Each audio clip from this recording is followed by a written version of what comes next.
I'm Mark. I'm the Fig Professor. I'm back with another episode to discuss selecting a tree. And what I mean by selecting a tree, this is for the viewers that were writing or commenting to me saying that they've been inspired by the videos and want to buy a fig tree or are just getting started in the hobby.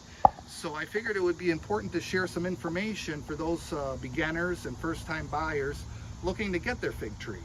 You want to make sure that you buy a tree that's called a common fig tree.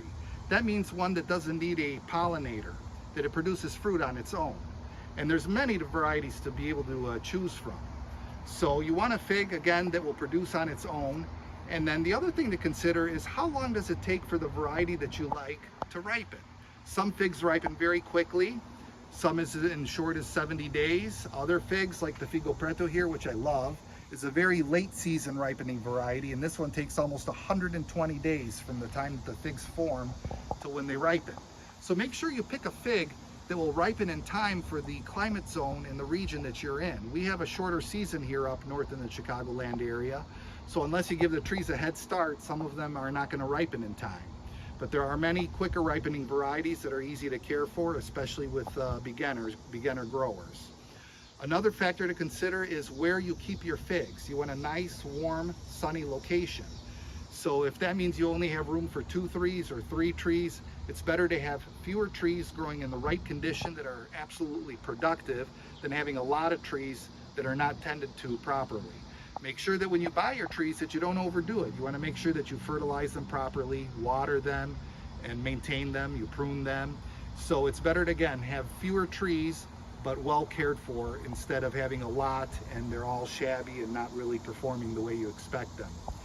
And then finally, be sure where you're buying your fig trees from. You want to get them from a reputable grower. I source my figs through 2 growers in particular. One is MJ Figs and the other one is the Fig Father, who sells on, both are on FigBid, and he sells under the moniker Italian for You. They're not the only growers. I'm sure there's a lot of specialist nurseries throughout the country that will sell fig trees. So what I'm saying is do your research on the internet, find out the variety that you'd like to get, find out about the fig before you purchase it. Just because a fig is expensive doesn't mean that it's better. The last item I wanted to bring up is buy a fig that matches your flavor profile. I like Mount Etna figs. Those are under the berry category. So when you look at figs, there's the berry figs, the honey figs, and the sugar figs. And there's a lot of information on the internet.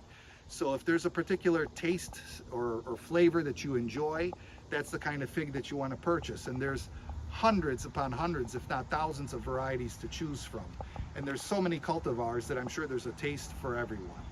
So hopefully this information will help you in the selection process and give you the confidence to buy the right type of fig for where you're living and give you those little considerations before you dive into buying a fig and beginning the hobby. Hopefully the viewers here have found this helpful, and thank you for watching.